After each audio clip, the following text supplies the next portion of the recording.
Hello there, and welcome to the House of D podcast. It's our inaugural podcast. I'm, of course, D Square from the D Square YouTube channel that you are listening to this on. I also have the king of That's What She Said jokes at family functions, brother from the same mother, Vulsker, with us. How's it going, everybody? Awesome, good to have you with me. We really want to come at you with content. Of course, our main topic being the House of X and the Powers of 10. We want to discuss that. Volsker's, of course, going to have some questions, and we'll kind of get into our situations there. But definitely want to go ahead and start off with just kind of a little bit of news, some of it newer than others. But so really kind of excited is the announcement of Kevin Conroy. He's actually going to play a version of Batman in the Arrowverse, they call it, which I actually don't watch. I really just I kind of got burnt by the whole Smallville thing, but you're the official Batman Batman person here on the podcast, and you also watch the Arrowverse, right, or at least some of it. Yes, actually, the only two I really don't pay too much attention of is Supergirl and was it Black Lightning or whatever it's called. Um, but Arrow and Flash both absolutely. I dive in and out of the other one, the oh god, what is it? Brain fart, but the Future Heroes, the one show that Oh, kind the of all Legends split of up. Tomorrow. Yes, Legends of Tomorrow.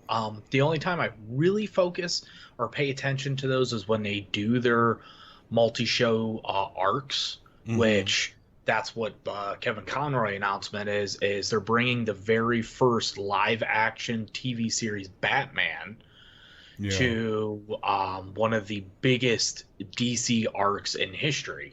So it's going to be pretty interesting because they've also confirmed, or all but confirmed, that they'll also have the Flashpoint Batman, which is we all know is actually his father. Right. So it's going to be interesting, and I'm curious if he's playing, like if he personally is playing the live action Batman. If so, that means he's going to be an older, which I'm wondering if they might bring in Batman Beyond, maybe. Yeah, I know people really want that a lot, actually, a lot. So I think they are definitely going to do that at some point, especially since like the DC universe, it's not going to be this continuous story like the MCU. They're really going to go more in a scattered direction. So absolutely, why not with the Batman Beyond? Oh, absolutely. And I know people have been just begging DC and Warner Brothers to give us a movie around Batman Beyond. And let's face it, Michael Keaton, he literally looks like the part of older Bruce Wayne. And if they wanted to tie it into the old Burton movies where he is experienced and older, or some people also mentioned get Nolan to direct it, bring back Christian Bale, have him be a little older, because if we know from Dark Knight Rises, his knees were battered, he had to literally break them back into place, so it would fit with the ending that they left. But I'm excited when they announced it. Like, I don't think anybody in the world ever thought Conroy would come away from the Arkham games or the animated series and animated movies to do something live action. Yeah, well, what else is he going to do, though? I mean, so at least, though, he's an acceptable, alternative to Keaton, because Keaton would absolutely be the person that should take any sort of older Batman role, but Kevin Conroy, though, is certainly acceptable with him being in the animated series. It's something we both grew up with, and which is awesome to have him in the Arkham game. So that is definitely cool. Go for it. No, I was going to say, yeah, no, you're absolutely correct. And for those of you who don't know exactly what we're talking about, Kevin Conroy was announced to play the first ever live action Batman in the Right. Arrowverse version of Crisis on Infinity Earths, which means there's multiple Earths, multiple different versions of the superheroes. I know they've already announced uh, three Supermen are already going Yeah. to be in it.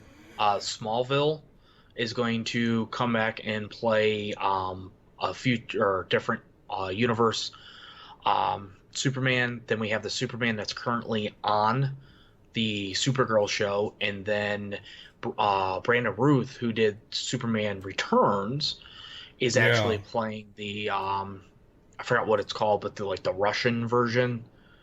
Oh, okay. I've seen that graphic novel. I think his name Red Sun or something like Yeah, that. I believe so. And Yeah, and he plays Adam in the Legends of Tomorrow. So yeah, that's actually kind of ballsy that he's going to come back and be Superman. And that's where I kind of now wish I was into the Arrowverse, because the reason I didn't get into it was because I was burned by Smallville. Smallville was like ultra lame until like season 7 or 8. And then they had this episode where he was with the Justice Society, and yeah. that was freaking awesome. It was like a movie. It was like 2 1-hour episodes, I think, or something like that. And then it just kind of got lame again. And then the last episode, where he was supposed to be Superman, and I'm like, okay, cool. I'm gonna sit down and watch this. It's like the last 5 minutes. You like, and anytime the suit's on Mhm. screen, it's blurred. You can't see what the fuck it is. So I was just like, oh, okay. I don't want that. I want balls to the wall superhero action. And from what I see, they actually have that. I just, it doesn't quite look as good as, like an MCU or Yeah. DCU movie, but still, I just saw a clip today where it was like Superman, Superwoman, Flash, who else? Arrow versus, some other villain. And yeah, they were just like, looked awesome, just a little bit cheesy, but, so I I mean, never jumped in because of Smallville kind of burned me. and I agree with you on that. It's never going to be top notch. I'm sure this season or this ending, because this is the last Arrow season, so it's Yeah. going to be like their last big hurrah for Stephen Mellon characters. With rumors, some of them are going to flip flop and stay around in different shows. Because let's be honest, out of all of them right now, as much as I loved Arrow to begin with, Flash is pretty much just owning all these shows. Yeah. So and the just the way that they all blend on screen, just the way that just naturally I can see a lot of the characters going over there. Or Legends Tomorrow, I mean, just why Yeah. don't you just toss a bunch in there like they have? That's where Exactly. what is it, Kid Flash went to, and that's kind of their sideshow to write characters off and give them kind of their own spotlight. Because when you have the Flash, Green Arrow, it's kind of hard as a kind of a side character to Yeah. really get your spotlight. Yeah, because you're just wanting to see the Flash, no other characters doing his, in an infinite mass punch, or, nothing, changing timelines and crap. Yeah. Um, okay. Which I would say, if you ever want to dive in with Arrow, you can kind of come and go a little bit. I enjoy Yeah. all of them for what they were, but honestly, The Flash is probably my favorite, and I would say definitely check that out. Like I said, the other ones though, I'm not really too big into them. Yeah, well, maybe I will, but yeah, I'm kind of a snob with that stuff. And Hmm. actually, so Marvel Phase 4, let's kind of talk about that for a moment. Uh, are you familiar with superhero fatigue? Have you heard that before in reference to people's, want of these movies? And Oh yeah. okay, and I think we're definitely to that point. I used to be, every MCU movie that came out, you had to go see, geek out about. And now when we look at Phase 4, because I'm mainly an X-Men fan, of course, Mhm. and I'm super excited about them being back with the MCU. But in Phase 4, they don't seem to be part of what's going on. Not yet. Right, and that could change, because I think I even saw something, and I don't know if it's real. I just didn't have time Mhm. to look into it, but it was the two Kings, like Black Panther 2. two kings, and with it had like Namor, or Namor's trident now, and he's technically a mutant, and I the don't. first mutant, if I'm correct. Well, then but there's Apocalypse though, and Well, what he they dub as the first true yeah Marvel mutant. right. So that may, but really, other than that, what? So what? Which one of these are you excited for them all, or are you kind of like, eh? Where are you at, and which ones are you excited about? You know, if you're not excited about them all. That's honestly a really good question, because after ending Phase 3 and just the whole Infinity Saga, which, as we know, Spider-Man Far From Home kind of recapped all that in and really Mm-hmm. set the notion of what can happen. Because have you seen that yet? I really have it. I really it's because it's been like okay, cool, Spider-Man, not my favorite character, Hmm. but it's like, how do you when it comes, it's like Endgame, the only thing that's exciting me at this point is like X-Men. It, So I have a bias there, and I'm like hyper focused. yeah. So I just that's my qualifier. So no, I haven't seen it though. I mean, it's the X-Men, though. I mean, let's be honest. Like, It's the next to most, Blade, it's X-Men's the whole reason that we even yeah, have um, comic book movies at such a high level now. absolutely. They Speaking didn't of last very Blade, well. well, the first couple was exciting. You kind of got over some of the crap that they did. I remember, like, what, Iceman's little, and I mean, well, that's a whole other topic for another Cyclops day. dying in 5 minutes of the Yeah, movie. we'll probably have a whole podcast about that where I'll just lose my fucking shit. But speaking of Blade, though, Yeah, the new actor, I'm totally cool with. I honestly want them to not reboot it. I could see that. And I know there was, for years, ever since Snipes actually got out of prison and kind of got back into shape with the Expendables, everybody was like, "Oh my God, he could still kick ass. Are we finally going to get something from Marvel?" Because that was right around the time where it resorted back to Marvel, Yeah, right before the whole Netflix universe was actually announced and created, and there was rumors swirling around that they could have took it a different way. Like, he personally, Snipes, contacted Marvel and Disney and was like, "Hey, I want to do something." yeah, And yeah, they were thinking like, "Well, how can you do this? We can have him do it. He is a vampire. You really don't age." And let's face it, if you've seen Snipes like lately, he doesn't really look that old, yeah, so he can easily fit the part. But then they were talking about, well, have him be an older Blade and train his daughter, or the replacement, which they kind of were trying in Blade Trinity with his team, where they were supposed to start taking over.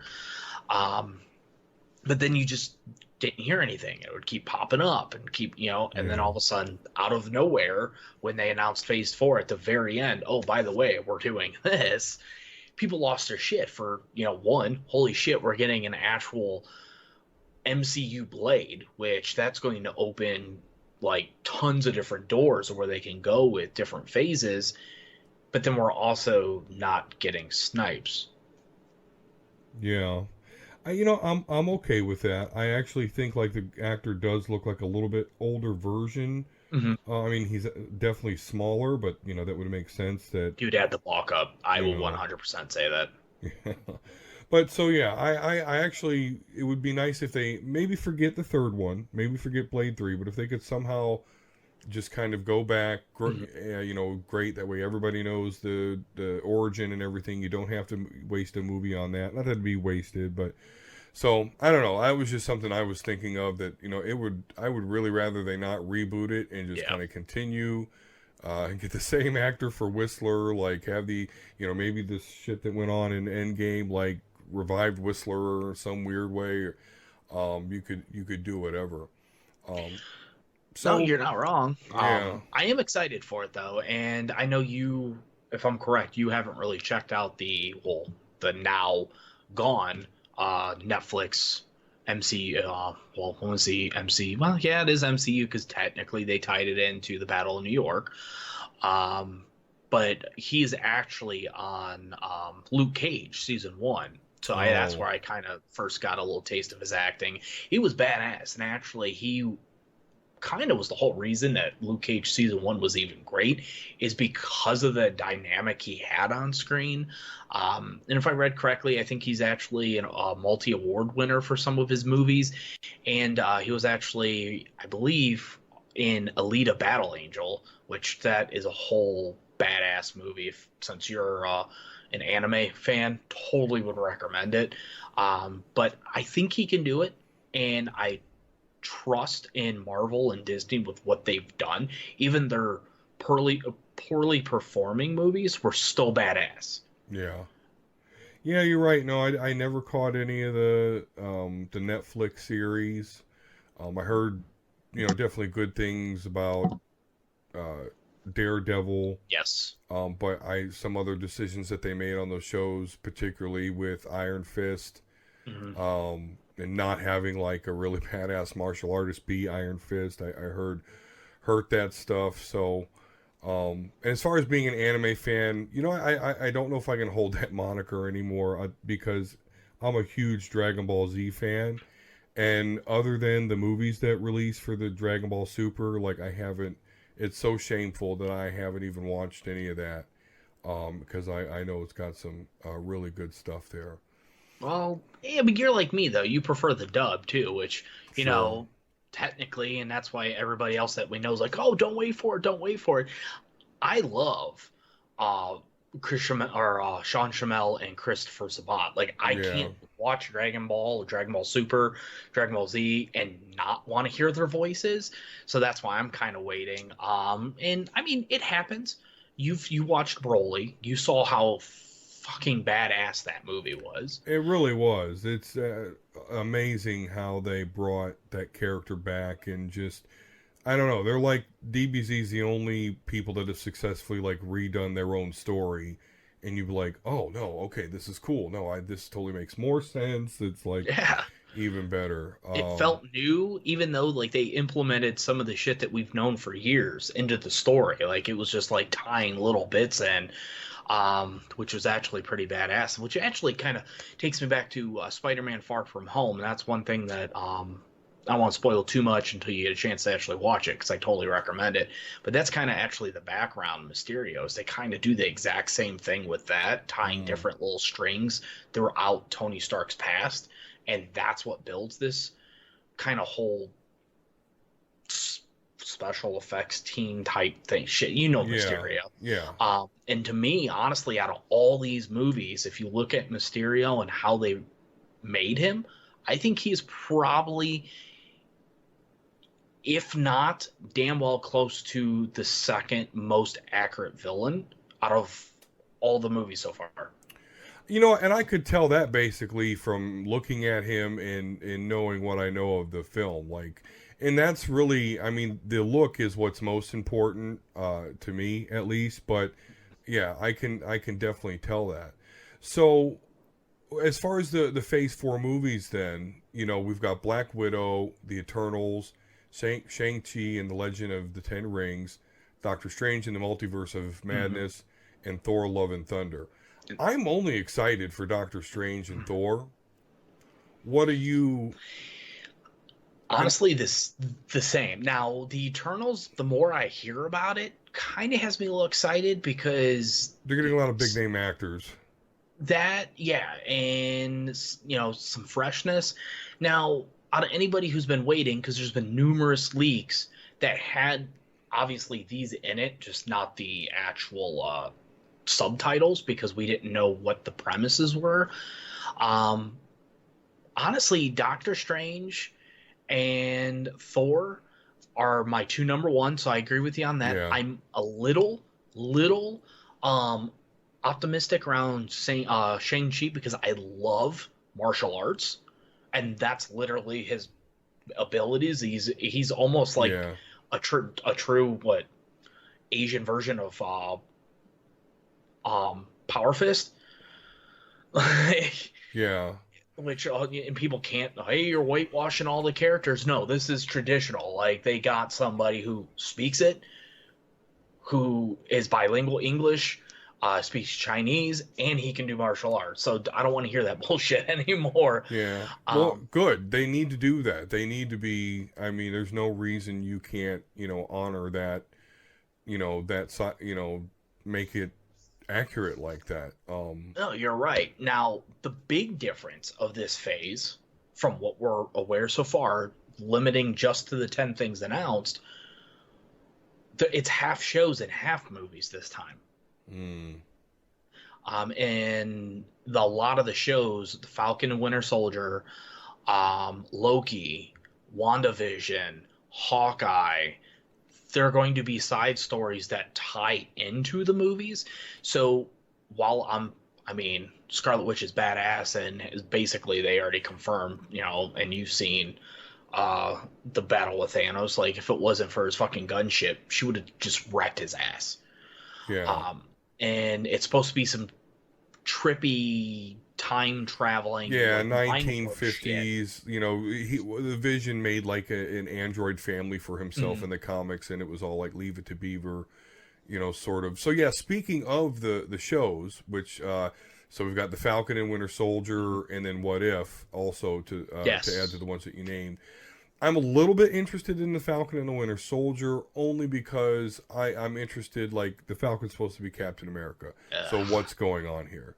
Yeah, I've read a rumor, and I'm curious to see if this is true. From what I got, is that a leak premise around it is that the government doesn't fully support the decision to make the Falcon the new Captain America. Oh, whatever. So that's something that he's going to kind of combat with. Me personally, I think Bucky should have actually got it. Yeah, like, you could do the Falcon down the road. I think in terms of, one, ratings, and two, storytelling, it would have tied it all back to the whole reason behind Winter Soldier and the brotherly love there. Yeah. It just kind of like they're throwing the Falcon, which, let's be honest, didn't do much of shit between Infinity Wars and Endgame, and now you're deeming him Yeah. basically the leader of the Avengers. Yeah, because that's more of a character than it is a power thing. And I mean, I agree with you, and it was like that in the comics. Bucky was the original, replacement for Captain America until he handed it back to him. But they deified him in the MCU a little bit and gave him. I mean, and it's the same in the comics. He was the Winter Soldier, but I just think he's just deified a little bit more in the MCU. Is it the White Wolf or something he goes by? Right. I just, he's actually killed people and things like that. So I think for the MCU, they just decide to go, hey, let's go to the Falcon because, he's this guy with no superhero powers, but he's doing the right thing. He's, actually being effective as an Avenger. Yeah. So I actually I understand both sides of those coins, I guess. So I don't have too strong of an opinion about that, other than I really hope they do add another movie. To me, we need an Xavier and Magneto movie. We need something like that. In the comics, when they first discovered each other's powers, they did it because they were fending off people that were trying to kill them, and then so they were like, oh wait, hey, and they started to realize. So let's see that. Doesn't have to be a super long movie. Also, maybe, at the end, start introducing, my first students, and then we can lead off into, and you don't even have to show the students, or maybe show them younger, but because you don't want to commit to casting the X-Men right then and there. But let's get that out of the way, and that way when it's time to do the X-Men, the original 5 X-Men, we don't have to focus on Magneto and Xavier. They're already there. And then really the X-Men movie, the first X-Men movie, should be more about Cyclops and really Jean Grey, and kind of that soap opera, which is why the X-Men films really should be blowing the Avengers films out of the water, because when it comes to soap opera, romance stuff, the X-Men comics have it in spades. One of the first actual true love stories was those two, Cyclops and Jean Grey. Yeah, absolutely. Now, speaking of that, one thing somebody pointed in an article, and this is curious, if you go back to any of the announcements, they mentioned that Phase 4 was going to have 11 properties in it. Only 10 were announced. I see. And I read a couple articles where people have been asking, I always butcher his name, was it Kevin Feige? Yeah, Feige, whatever, yeah. And he says there's a lot more not announced. Well, that would be, well, so I think if we assume that there's one more to come, it's going to be the Fantastic Four, which I sort of support. But I hope that is correct. That way we can at least, I get it. We're not going to go full blown X-Men this phase. Yeah. I'm totally with that. But let's get an Xavier Magneto movie. Let's get a Storm movie. Storm is actually one of the X-Men that you could do her own movie. Yeah. You could show her growing up in Cairo, being a thief, discovering her mutant powers, becoming a goddess, tied into Black Panther, have them marry, and then, it doesn't have to be exactly comic accurate, and that's really not what we're asking for. We're just to respect it. But then, so it would vary from the comics, whereas Storm was an X-Men and kind of got with T'Challa. You can reverse that and have like that be how Xavier discover or something like that. It maybe do, so I hope that extra properties that he's talking about is at least some form of trickle into the X-Men stuff. Now, I agree with you. Now, if you look at the timing, they're looking at like, what is it, 2020 to 2021, maybe early 2022. It would also fall right in line with the every 2 years for Spider-Man. Okay, sure. And Spider-Man 3 potentially, which there's rumors now with the recent Venom announcement with, what was it, Andy Serkis doing the directing, that he may try to also work with Marvel on starting to direct and work with the Spider-Man franchise. Can we get something there? Marvel, Sony, come on. That actually burns me up because I'm actually excited about Andy Serkis, and I actually haven't even seen that first Venom yet, and I love Venom, but I'm really pissed off that the origin is nowhere near connected with Spider-Man, and then I see them going this direction with Andy Serkis. I've even heard that I don't know, again, this is kind of rumor that I've even heard that Marvel's going to straight have Spider-Man like full blown rights here at some point, not just the whole $1 billion thing. So that's I just not to just interject a huge grievance, but out of nowhere, but that really it really fired me up when I'm saying Andy Serkis is going to do it, and I'm like I can't fucking enjoy this. Like I don't know, maybe I'll try, but. I'm torn. So when I read the reviews of Venom, not to get too off it's track here, I despised what I read. I was like, what the fuck? This is no. Venom, Spider-Man, Carnage. Yeah. All three are connected. What the hell's going on here? But when I finally saw it after it came out on Blu-ray, I watched it, shut my brain off, enjoyed the film for what it was. Was it perfect?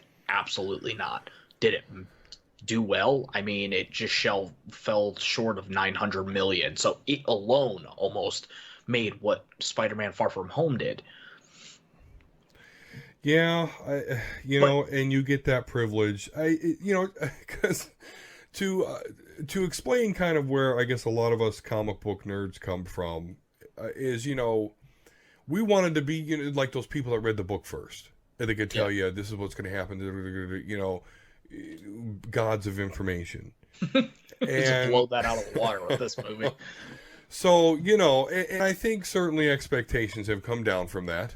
But I at least if they're going to make a change like that, there has to be a good reason other than, well, the director that we have obviously doesn't care too much about the source material and wants to make it his that's not the Fantastic Four movie from a couple years ago. Exactly, that's what that breeds, and that's why the MCU is so good, because Kevin Feige does respect the source material and make sure everyone else does. Yeah. So Okay, Absolutely. I'm getting No, I off that agree with that. soapbox.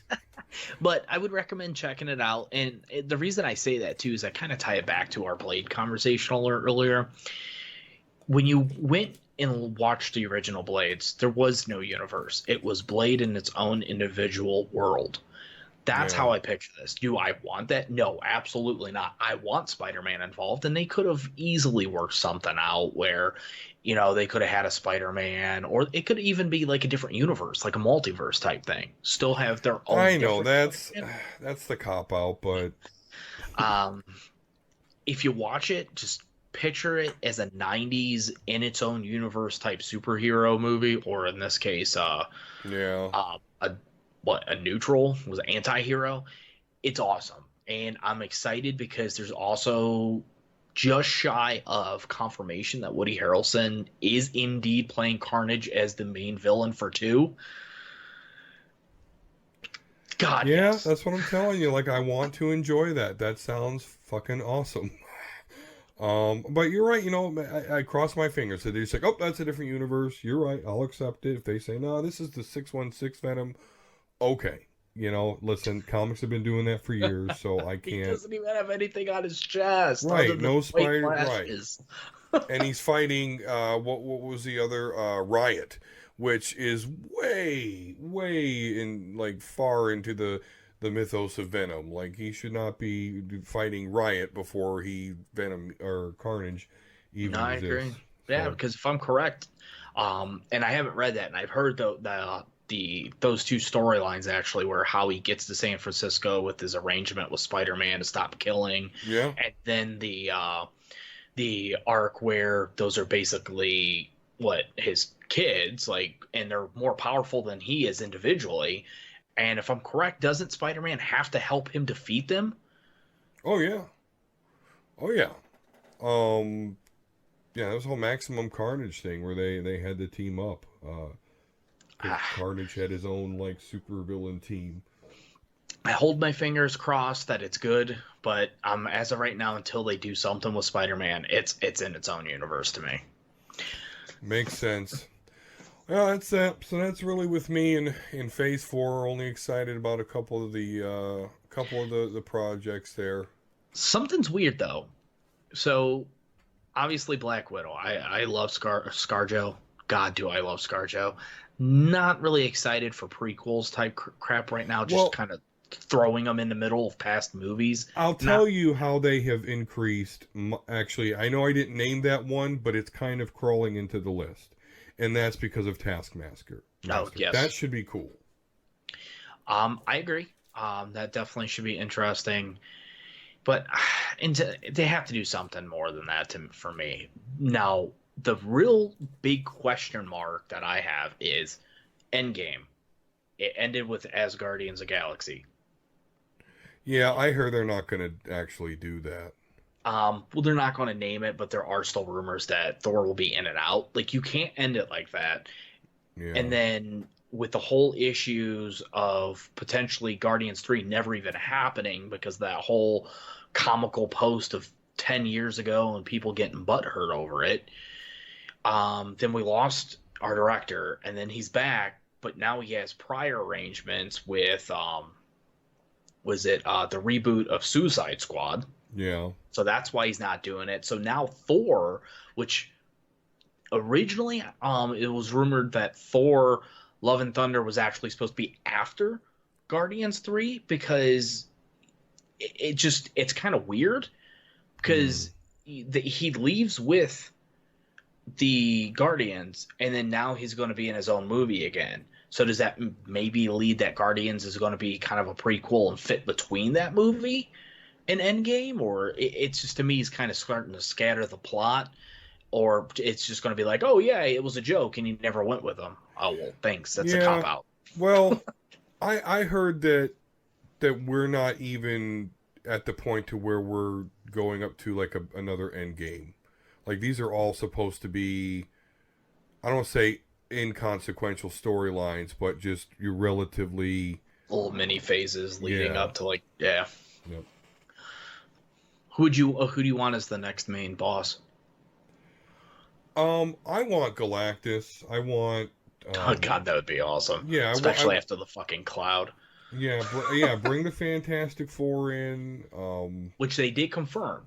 They just didn't say what phase they were in. Yeah, and if they have to do the Ego the Living Planet thing, which is find some way for him to be like a human form, I'm cool with that. Just as long as some point, it's gonna be boom, fucking Galactus, like standing on the moon or something.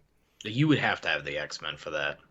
Oh, you're gonna need everybody. Well, honestly, it depends because if they get the Watchers involved, which we know they exist, like that's pretty much how they defeated Galactus the first time. It was the Watcher just says, "Hey, here, Reed Richards. Here's this ultimate nullifier device. I know I'm not supposed to do this, but if Galactus comes, just do this, and it takes care of him." So it really depends on how they do it. But yeah, if they don't do that, and I don't really think they should. That's real comic booky.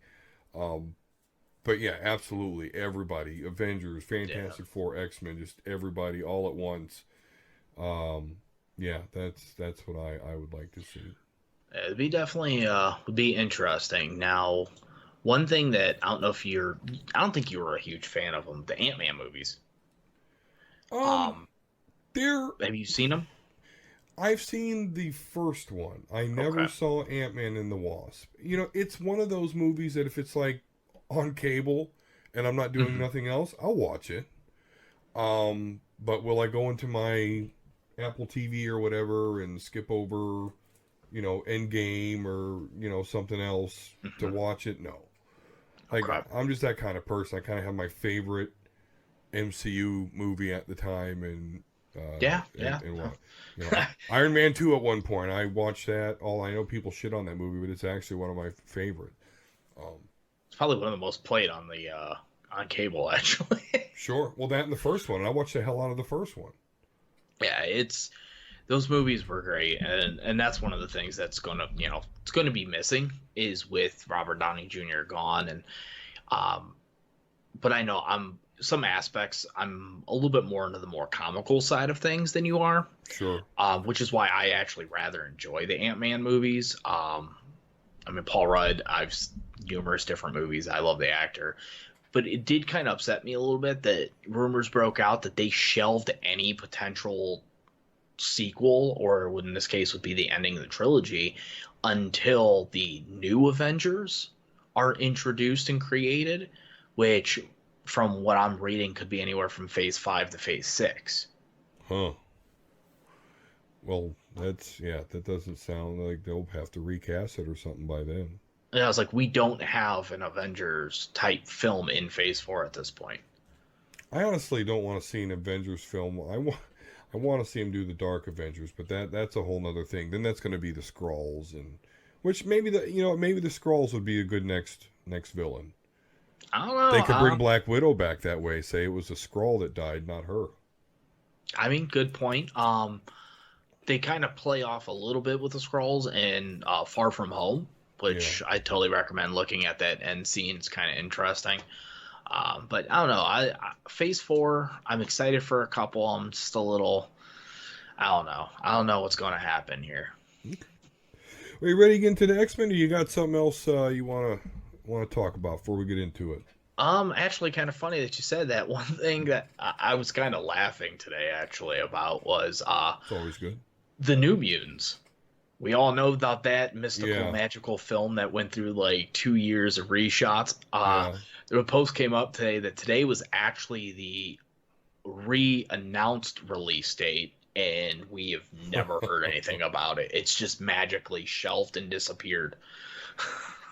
Well, then it must not have been that great, at least not to Disney standards. But I don't know. They let fucking Fuck. Dark Phoenix release, so That's I probably mean, why they didn't release this.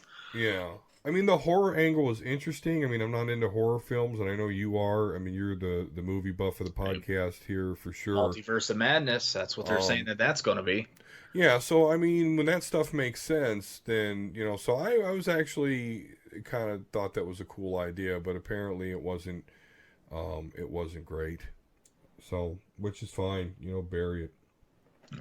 Yeah, I don't know. It did There's have one. magic in it. That was the one thing that was Yeah. interesting me, but it didn't look like it's not the magic I'm thinking of with the soul Well, sword and Queen of Limbo, like fuck you up in a minute type shit. so that's I don't think it's going to be on the shelf with two other Marvel property movies that I refuse to see, and that's Punisher Warzone Yeah, and I've never seen a Punisher movie. God awful. Well, the early one with I can't remember his name, but with shit. Um what actor is it? I cannot think of his name. John Travolta is the villain. Right. It was entertaining. It same thing, kind of similar like to Venom, just kind of in its own world. Honestly, if you ask me, the Netflix Punisher, fucking just yeah, perfect. And it pisses me off that once again that they just killed this because of the whole Disney streaming service, and then that stupid Fantastic Four movie. I enjoyed the first two for what they were. That's back when Fox actually tried to do something special with the X Men and Fantastic Four, minus Galactus being a fucking cloud. Yeah. Um, but as soon as they started making them half brother sister adopted from no, you can't. And then they're soldiers. No, get out of here. I refuse to watch those two, and you can add Dark Phoenix onto that. Right. Like Yeah. I just no. But another property that did come back from Fox that is rumored for Phase 5 was Deadpool. Did you see that post that Ryan Reynolds put up a couple days ago? Oh yeah, I did. Well, I wasn't surprised at all by that. I had heard that Disney had basically said, "Yep, we're going to leave this unchanged," which is great because obviously Colossus is in those movies, comic accurate version. And although I've never been a big fan of Deadpool, those movies are my absolute favorite. So I'm crazy fucking happy that they're going to continue unchanged. I mean, Ryan Reynolds is the same as kind of Hugh Jackman. There is no replacement. Although I Mm-hmm. think even more so, honestly. I'm not. I'm ready for a replacement of Hugh Jackson, or Hugh Jackman. But Ryan Reynolds, he's got a lot of life in him and a lot of love for the character. And I'm Yeah. happy that Disney is yep, we're okay. And Yeah. why shouldn't they be? It's a fuckload of money it makes. So Yeah, I mean, I think the first two films were like something god awful small, like 50 to 100 million yeah, oh between yeah, the two. Like it's just next to year nothing when you're dropping what 500 million on Endgame. Like look at the difference there. But for those who aren't familiar with that post, he posted what was it a few days back or that it was the 5 year anniversary of whoever quote unquote leaked that test footage that got people like Fox, what the fuck you doing? Do this. Like yeah. holy shit. And he's just kind of comical, way he does throwing ins and out, breaking the fourth wall. And his investigation heading over year 5, or as I call it, phase 5. Yeah. And everybody just lost it when they read that because yeah, let's open phase 5 with Spider-Man and Deadpool. Let's do it. That could be kind of confusing for little kids, but yeah. Well, you know what, little kids, adults need their movies every now and then, so get out of here. That's right. Yeah. Little bastards are always watching some Disney, Moana, Coco. Oh god, oh, you know that better than anybody. I've Oh, been through my phase. She's kind of out of that now. She's all about gaming and jumping on YouTube. Yeah, you're still way in the middle of all that. oh yeah. Yep. They control everything. Well, speaking of control, let's go ahead and talk about how Xavier is controlling some things in the House of X, and then also talk about Powers of 10. Hmm. So, I've I'm sure you can tell by my channel here, I read X-Men comics. I've been reading them currently for about 3 years now. Uh, so this reboot, was exciting to me because the X-Men have really just kind of been in limbo. Before the Disney Fox deal went down, they were basically trying to kill off the X-Men in the comics. Just Um, strong arm 'em. Yeah, well, and replace him with the Inhumans, which just was not going to work. It's just, Yeah, that was a failed experiment. yeah, On the Shield show, Agents of Shield, they did it okay. The show they canceled after one episode. yeah. Oh. Yeah, it was, yeah, well, yeah, because you got Medusa, whose power is, oh, I use my hair, and what do they do in the first episode? Cut off her hair. I mean, it's just, yeah, not good stuff there. Um, but, the Fox Disney deal went down, and they're going to restart and redirect the X-Men now, and they brought in the big guns with Jonathan Hickman, who's known for really long and intricate storylines. So exciting to somebody like me. uh you, on the other hand, though, Mhm. I mean, you've seen the X-Men movies, TV series we grew up TV, on. right? But not really ever read the comics. So you're actually diving into comics with this. I mean, you also read some Batman stuff, and we'll talk about that at some point. But you're actually diving into this brand new. Yeah. Like you mentioned, you've been pretty much consistent over the last 3 years, but I mean, even going before that, you've always had comics as long as I can remember. So we're looking what, at least 30 years worth of collecting on your end? Sure. Yeah, no, but there's just a big hole there for me Yeah. because basically back in the 90s, kind of two things happened. I was like, okay, I can't deal with this, and just kind of focused more on video games than anything. And that was this big storyline called Fatal Attraction. Things were just messed up. Um, Colossus became a bad guy, per se. He joined Hmm. Magneto's acolytes. And like right before that, Magneto just ripped the adamantium out of I was about to Wolverine's say, I was like, I skeleton. remember that. That was, yeah. So I'm like, okay, this is just, so I kind of dropped off, and I've Hmm. tried to kind of narrow the gap. Buy graphic novels and stuff, but so yeah, it's definitely been a long time. So we'll have two different perspectives here. Uh, so hopefully that'll be interesting to those newcomers that maybe have just picked this up too. I was at the comic book store, and there was a guy there that, after years, but saw kind of the hype around this, so he was getting back into it. I mean, it's definitely interesting. So, like, yeah, you said kind of, I'm the novice here. Um, Movie buff, absolutely. Do I know the characters? Most of them.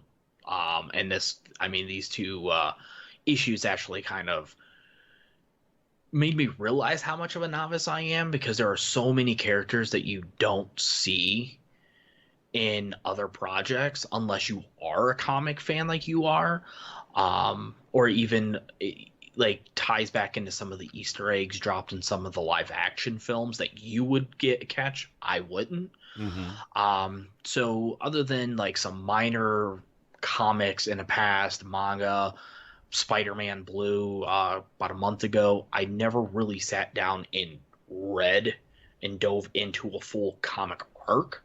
Yeah. And with the, to kind of celebrate, yeah, the X-Men are back, full fledged, and the hype behind this. I mean, as soon as it was announced, what, like, if I'm correct, was it like a day or two after the merger like became Yeah, it was completed? really soon thereafter. Yeah. Like they held it in their pocket. Hey, we own Fox. By the way, hey, the X-Men back. Let's do this. Like, Yeah. Yeah. and the way you talked about it, and just the way, I was like, fuck. You said jump in, balls deep. That's what I'm doing. So I Nice. thought it'd be really cool to kind of just follow this arc as being my first true dive into comic reading, and be able to, see what it's all about. Yeah. And I'm hoping it works out, and it should, because one unique aspect that this story arc is having, or at least these first two issues, is there's I mentioned this in my review. There's a lot of world building here. Yeah. There's actual charts, and we'll go through some. So yeah, so coming from someone that has read all the way up to the very last issue before this, X-Men 22. So we're rebooting. We're House of X #1 here, and the first thing we see is we're obviously in some sort of cave, plant-like structure. There's these Hmm. pods, and what looks to be Cyclops and Jean Grey are like popping. You know, they're like the Yeah. Urukai. They're like the Urukai from Lord of the Rings. You know, they're like popping out of these holes at the ground. And there's others along with them, but you see the red hair. You see the red kind of spark by Cyclops' eyes, and Yeah. then there's Professor X. He's in this black leotard. He's got his helmet on, and his hands are kind of out like he's going to curtsy. Oh, very eccentric looking, and he just says like, to me, my X-Men.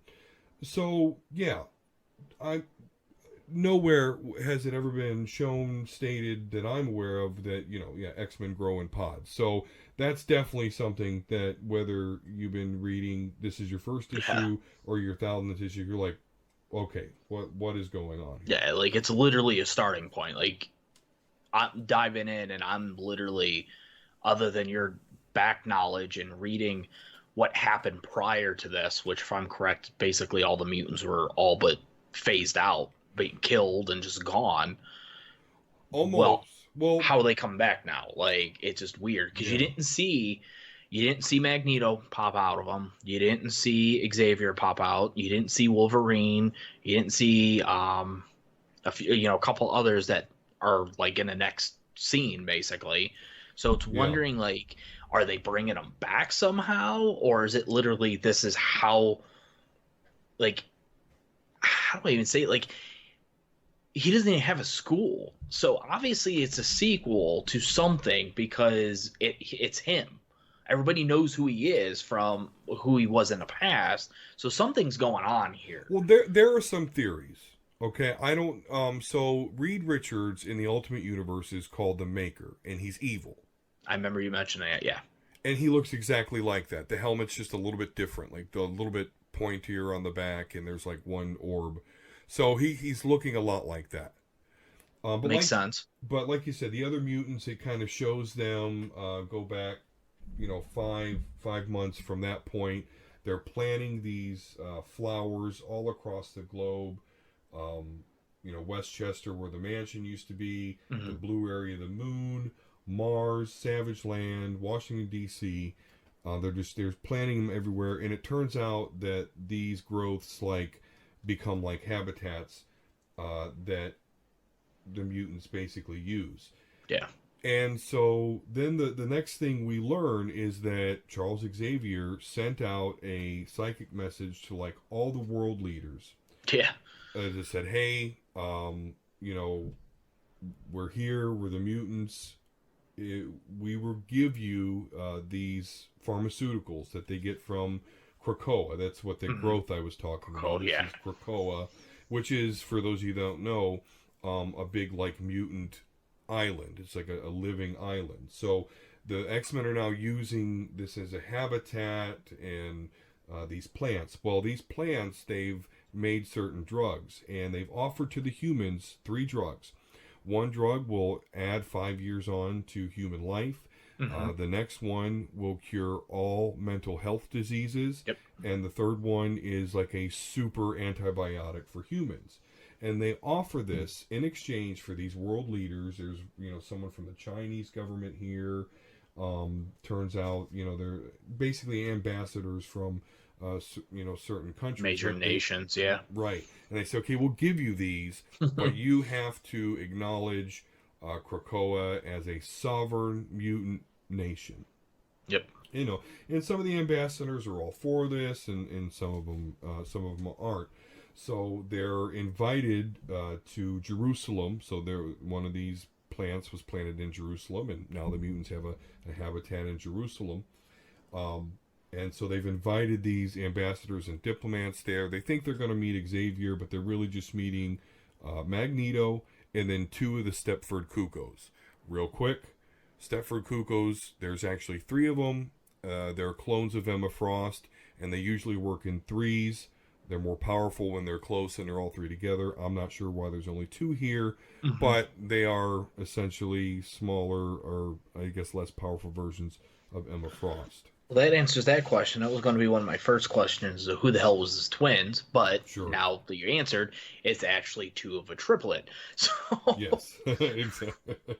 So yeah, um, that's a little bit of information, I guess, that I knew that someone coming in would, mhm. maybe not know the Stepford And Cuckoos. speaking of Magneto, obviously he's typical, even though he's like for this plan, and you can tell he's like deep following what their goals are. He's still Magneto. He's cocky, hates humans. What the hell is up with his white suit? This isn't the first time he's actually worn that. He wore that in a recent Uncanny X-Men run. So that's kind of his like good guy suit. He doesn't wear like the red magenta one anymore. Okay. Sometimes he wears one with like it's dark blue with like red Hmm. lines. But Okay. yeah, this is his general like I'm good Magneto suit. So is and then he ties it in with an X belt. Right, exactly. Okay. Just in case you didn't know. Um So this plant, we mentioned the three things that it does for humans. They've also made three things as far as the mutant side. So one of them is the gateways. So basically, Hmm. anywhere you plant a Krakoa seed, you can make a gateway and go there instantly. And If that you're a mutant. if you're a mutant, and that's kind of something that these ambassadors are concerned about, and we'll kind of touch on that in a little bit. So the next one is the habitat that I've mentioned that they're using, that they're inside of here in Jerusalem, and then this next one is strange because in the little charts here, it's the only black one. It's called No Place. Delivery mechanism flower. This non-naturally occurring flower produces a habitat that exists outside of the collective consciousness of Krakoa. So Krakoa's conscious and obviously aware of everything going on in it, but the place within inside the island ecosystem that Krakoa doesn't know exists, a Krakoan tumor. So that's kind of interesting. And then so the next thing we see Marvel Girl, Jean, real name Jean Grey, of course, bringing some what looks to be newly found mutants Hmm. through one of these portals into Krakoa. And she explains that now, hey, look at that, you all know our mutant language. Which is part of the fun of some of this is they come up with this mutant language, and I mean it's already been decoded basically, but that didn't happen instantly. But you get to decode this language and decipher it. It's kind of fun. But basically, Jean Grey explains that if you're a mutant and you come to Krakoa, you instantly know this language. With the use Yeah, of it's embedded in their brain. it's embedded in their brain, and this language is invented by Cypher, which is historically known for being like one of the most useless mutants in history because he has the power to interpret any language, human, mutant, technological, alien. He can get it down pat. So he seems to have some sort of techno-organic virus going on here. Don't know what that's all about. No clue. But I do know that Cypher, along with Krakoa, they've made this language, and they can impart it to any mutant that comes to Krakoa instantly. Hmm. And I think was it? I think believe it's Magneto even kind of reconfirms later on in the issue that yeah, every mutant automatically has it embedded Mm-hmm. telepathically into their brain. Nobody else will ever know it. Exactly.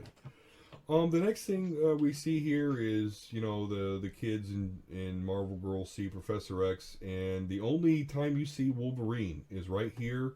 Very very strange to see Wolverine laughing, playing with kids. Yeah.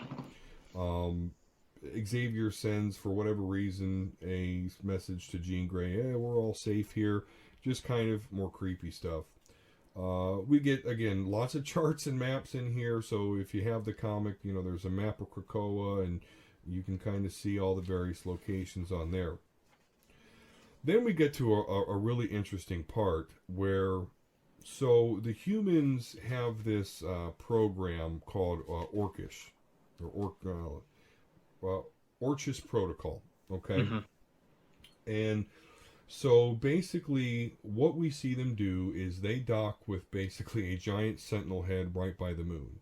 Yes. It turns out what happened, what this Orchis Protocol is 2 years ago, when they basically determined, oh, the mutants aren't just going to fucking die. Okay, so we're going to observe.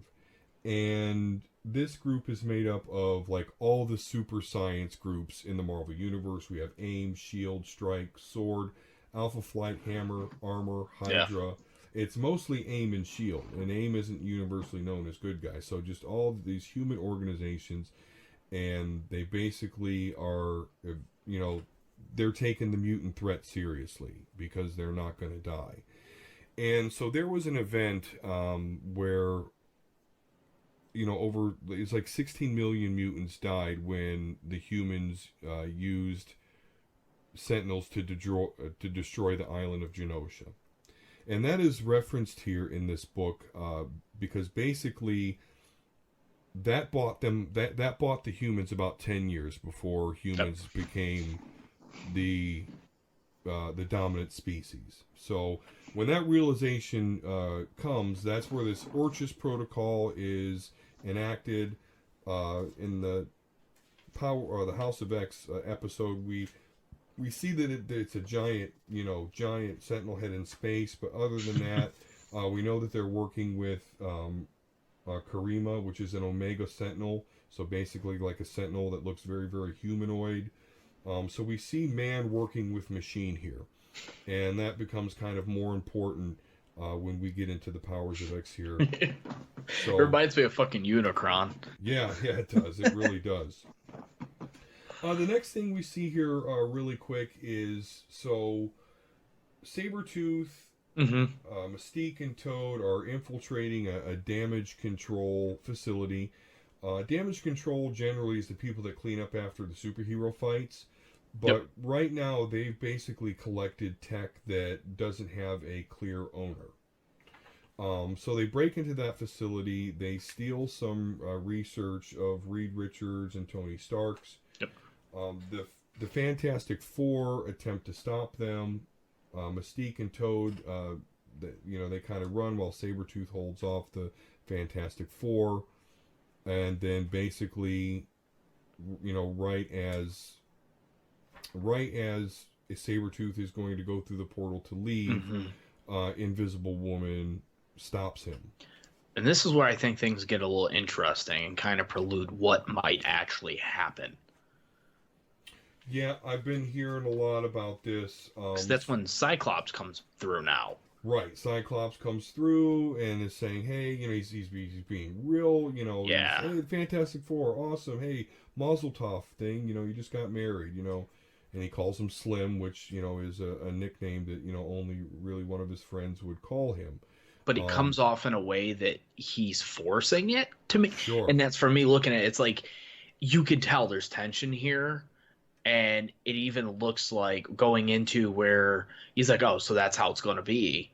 Right, because he's basically come through to take Sabretooth away. Yeah. And because part of their offer to the humans is that, all the mutants are going to get amnesty and all the mutants are going to handle all mutant affairs.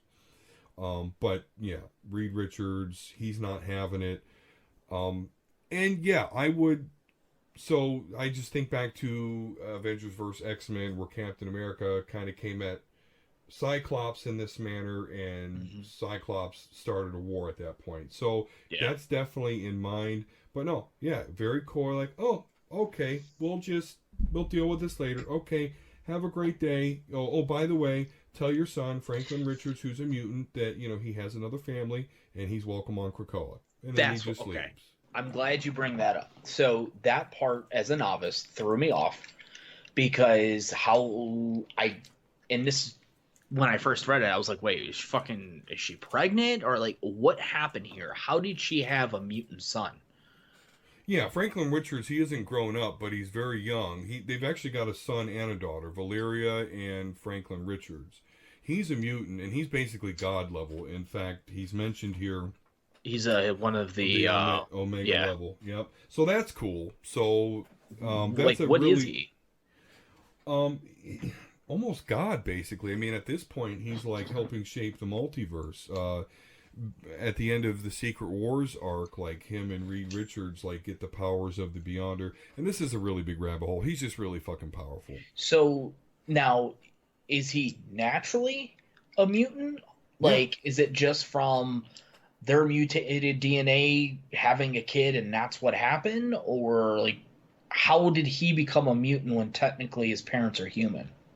Yeah, no, he just happens to have the X gene. It's just like Okay. any other. And did he get any of the abilities from his mother, or dad? No, he's just got reality warping, so he's got like Okay. every power. he's Oh Yeah, shit. that's Okay. he has omega level reality warping powers. Okay. Well, that answers my biggest question of this issue because I was not aware that they had children. Gotcha. Yeah, they got a whole thing going. So basically, then this House of Ten or House of X #1 ends with Magneto, the Cuckoos, and the other ambassadors. And Magneto turns around and he's like, "Hey, so what do you think?" And they start to, "Oh, this teleport can be Mm-hmm. used for military and blah blah blah." And Magneto's like, "I wasn't talking to you. I was talking to one of the Cuckoos."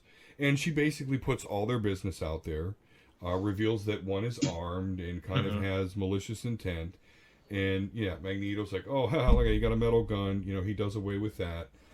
And he's like basically, and he tells them, listen, here's why I brought you to Jerusalem, because you humans, you love your symbolism almost as Mm-hmm. much as you love your religion, and Yep. I needed you to understand you have new gods now. So basically tell them, listen, we run this shit.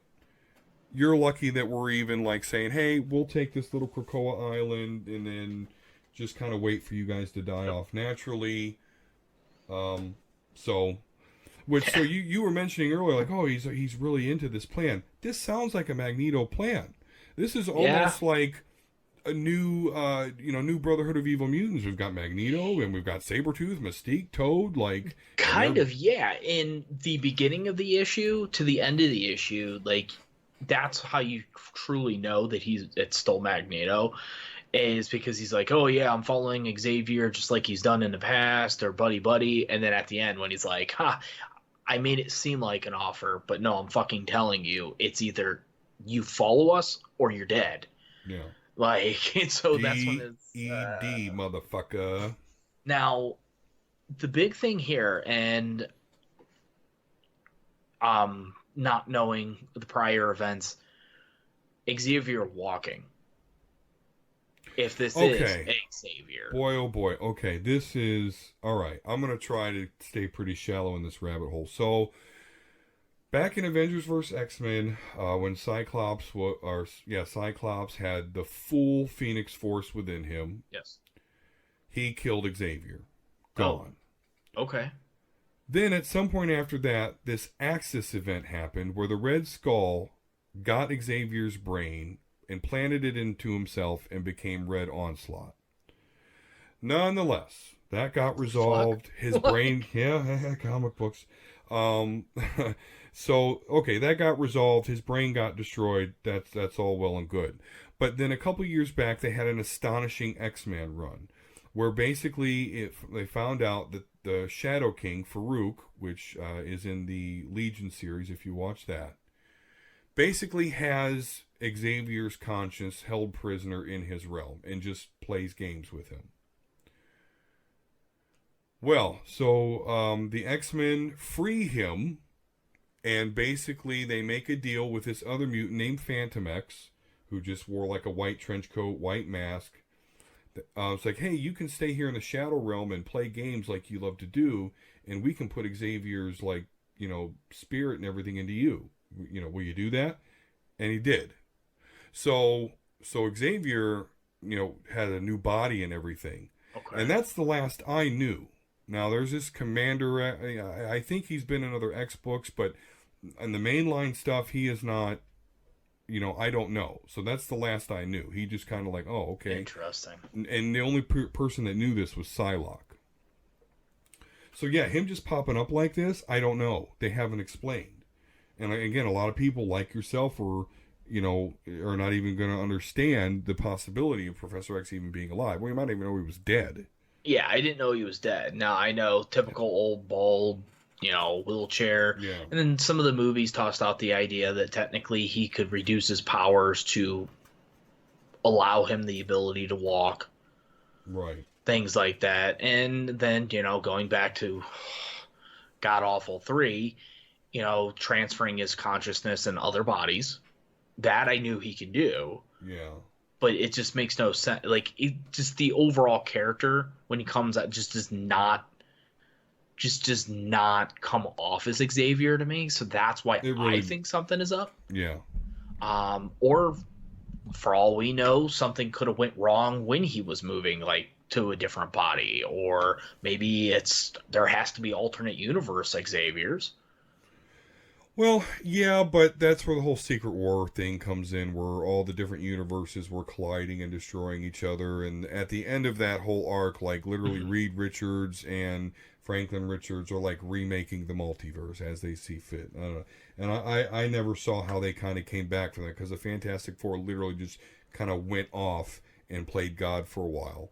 But then, now Fox is bought by Disney, so now they're going to bring them back into the fray.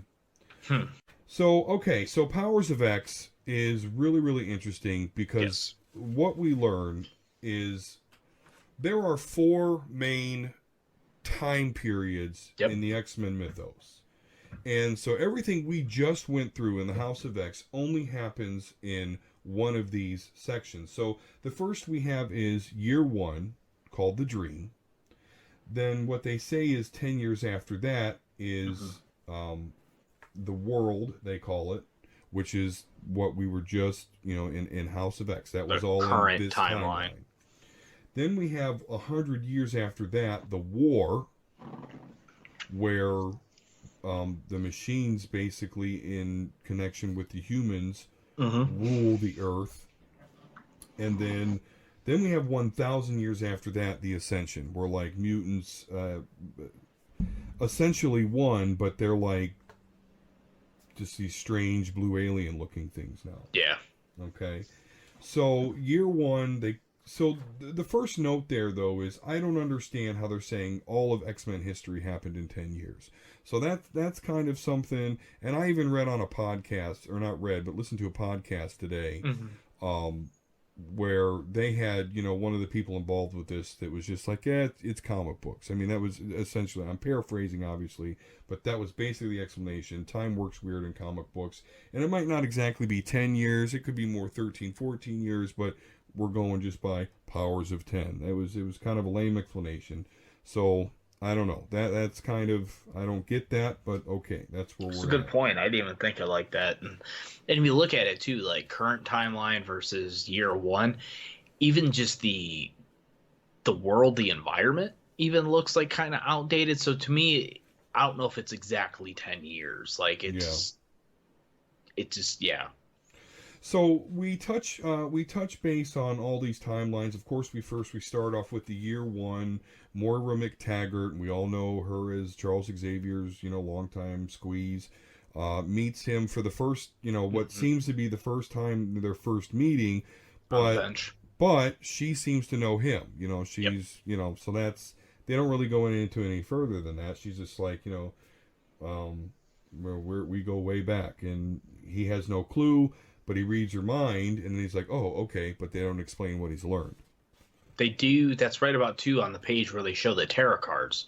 Right, yeah, the tarot cards there that we see. Was it Rasputin is one of them? Rasputin is in the magician card, the tower, Yep. which turns out to be where Nimrod's hanging out in the 100-year period, and then the devil, which is the cardinal character here. Yeah. Which is strange that he'd be referred to as the devil, because you learn about him. And so And I have to say this real quick. yeah, Rasputin, I know you're like huge on her now that Colossus is safe for sure, now. yes, Okay, I have to say this. When I first saw her character, it literally looked like you took Nightcrawler, merged it with Colossus, and gave them like an energy sword. That's literally what it looks like. yeah. Well, that's interesting, because yeah, it always to me. So my thing was, it looks like Colossus, but a female. That sword is Liliana Rasputin, his sister's from a different timeline, but uh, her soul sword. Because Okay. she's like mutant plus like Sorcerer Supreme student demonic. I mean, she's just got a lot of shit going on. Hmm. But one of the cool things is those swords. Like she developed those swords through her suffering or whatever, and only a couple people can use those swords.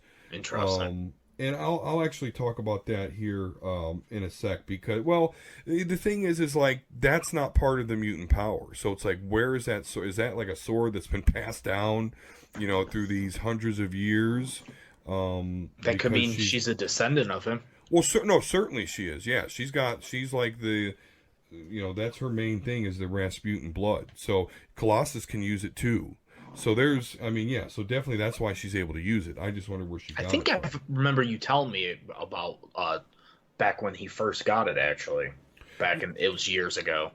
Yeah, it was in the Battle World Inferno books. So yeah, we got that going on, and then we basically see the aftermath Hmm. of Mystique and Toad. Uh, here's where we really start to know something is up, because yeah, it turns out that Magneto and Xavier sent them to go do this. Yeah. And they have kind of an interesting exchange because, Mystique wants to get paid for this, and Xavier's like, oh, isn't just helping your mutants enough? And she's like, no. Anyway, at some point, he just ends up taking it. Yeah. But the thing is, he doesn't like come up, grab, and take it. He's using telekinesis. Xavier is a telepath.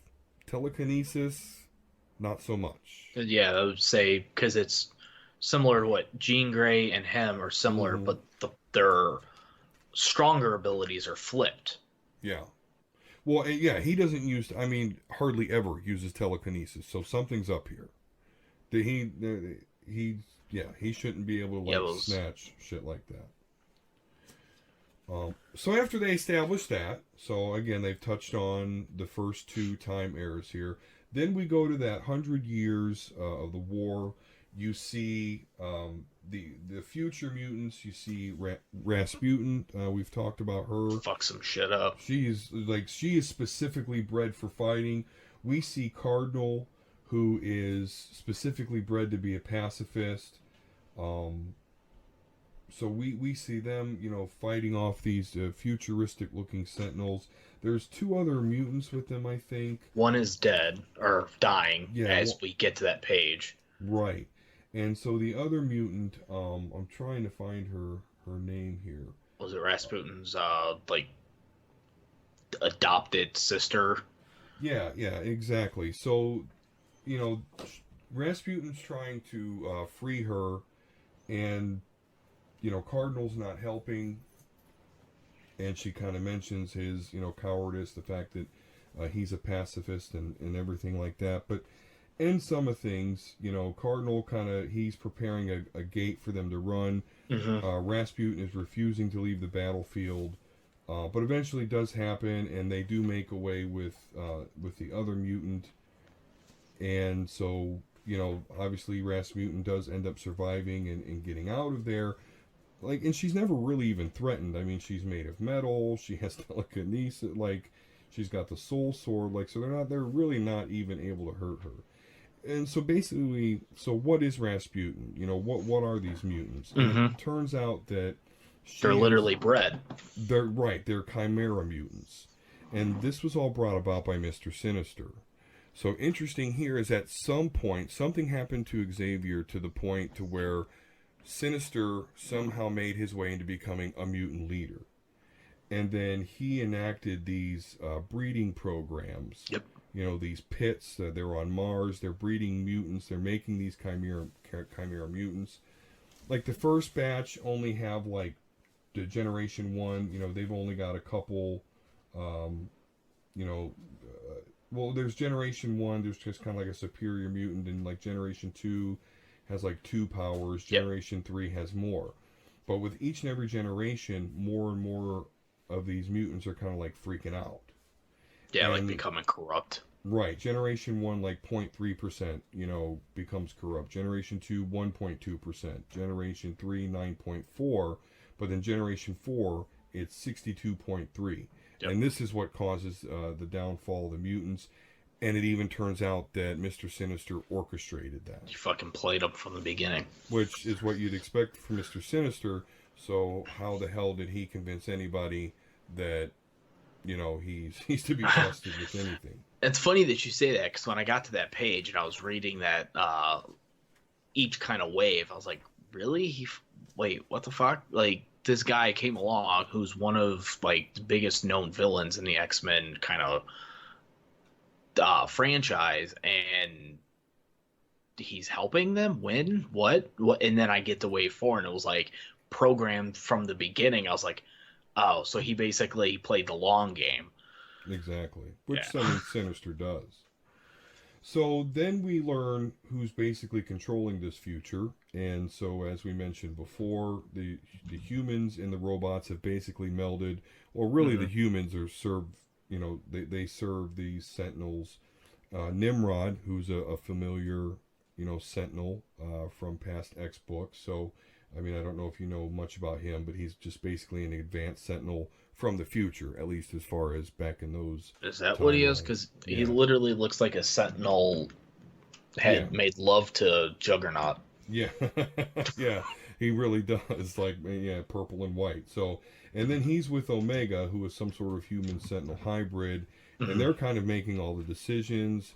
They go to interrogate this mutant that they just captured from the battlefield, that fight that Rasputin was having.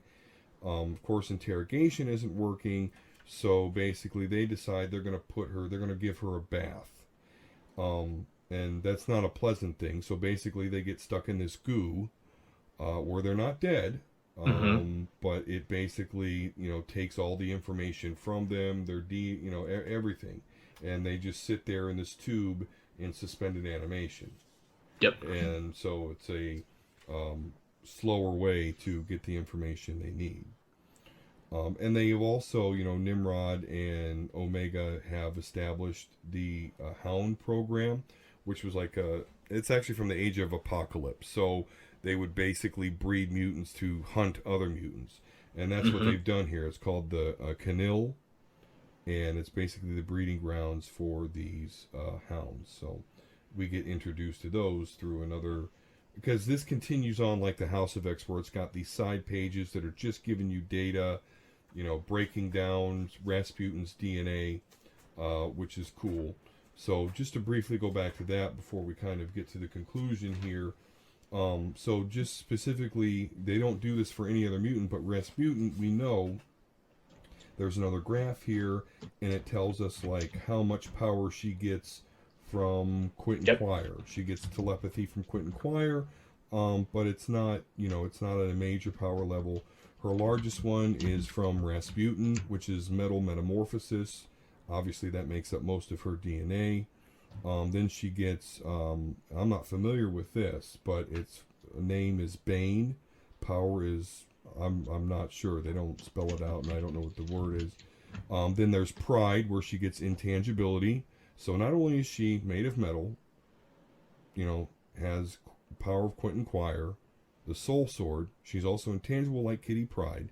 And then the next one is Kinney, so she also has a healing factor, which I kind of have a problem with. That should be the Howlett DNA, because Laura Kinney X-23 gets all of gets all her healing factors and everything from Wolverine, whose real name is James Howlett. Don't know why they're saying that's Kinney DNA, but nonetheless, so we get that like this cool specific breakdown of Rasputin in one of those information pages as well. Hmm.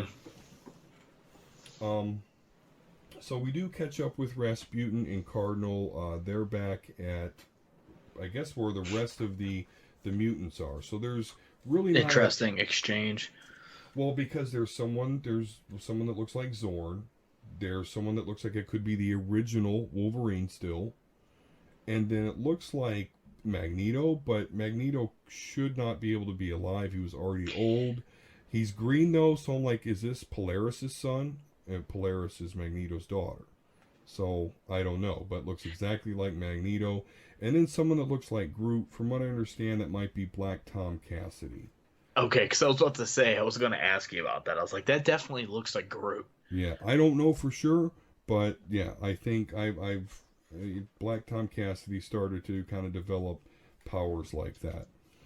So it turns out that the surviving mutants, there's certainly not a lot. There's less than 10,000. Um, so 8,000 of them, they live in the Shi'ar homeworld. Of, there's another 2,000 that live on like the outskirts of the Shi'ar Empire. And then there's 8 mutants that, live in Asteroid K, which, from what I understand, is somewhere near Earth, and that's where that's where these mutants are located. The Wolverine, Magneto lookalike, Rasputin, and Cardinal. No context is really given about what's going on there. So then we jump to the far-flung future of 1,000 years. We see there's a new version of Nimrod. Basically reminds you of the guilty spark from Halo. It reminded me of or whatever. Ghost from Destiny. Yeah, one of those things from Destiny. Yeah. So that's Nimrod the Greater. Turns out the Nimrod that we were introduced 100 years in the 100-year timeline is Nimrod the Lesser. So there's this one of these, blue alien-looking advanced mutants, librarian or something. Like exactly. What the hell? That threw me off. Like, what the fuck's going on? Yeah, well, there's no context, so that's not definitely something anyone would know, and that includes myself. But yeah, they're on some sort of space station, and it turns out that they actually have it's not a cage, it's just like a biodome almost. And they actually have like just regular mutants there. And, this ascended mutant just kind of explains that the reason they're here is so they can always be reminded that, of the mistake and that mutants can never rule the earth again. So, I mean, I don't know if she's a mutant. It really doesn't explain, because obviously Nimrod is still in control here or something. It almost was like he was controlling Nimrod. Yeah, it's real, like he was telling him what to do. And she's even, Oh, and by the way, so we talked about the last mutant that got the bath, and so we see in this timeline that she's still sitting there in a tube of that like green crap, decaying away, and yeah. So that's interesting as well. What does all that mean? Is she gonna, and her name's Silobel, by the way. Yes. Silobel is her name. And so, yeah, she's just 1,000 years into the future, 100 years after she was put into this green stuff, is just sitting there. Not dead, but not alive. And there you go. I mean, that's where we're at with the House of X and Powers of X. I think we both agreed that the Powers of X was Powers of 10 was a little bit better because it gave you a lot more context. The House of 10 only deals with one sliver of what's going on. I mean, now that we've read Powers of 10, you can go back to House of X and okay, we see how that's going to go. Yeah. But so yeah, I mean, so I guess question of the hour or hour and a half is so as someone that is completely unread as far as the X-Men comics goes, how was it jumping in? Is this like completely confusing to the point to where if you didn't have someone like me or Wikipedia that you wouldn't be able to get into it? Or taking it kind of at face value, I definitely enjoyed it. Now, talking kind of through this, kind of getting a little bit of the backstory on some of it kind of helps, and honestly kind of makes me wonder if I should maybe go back and read the arc that took place before this, where all of the X-Men or mutants were being killed off, and it was barely any alive, just to kind of get a backstory after this is done.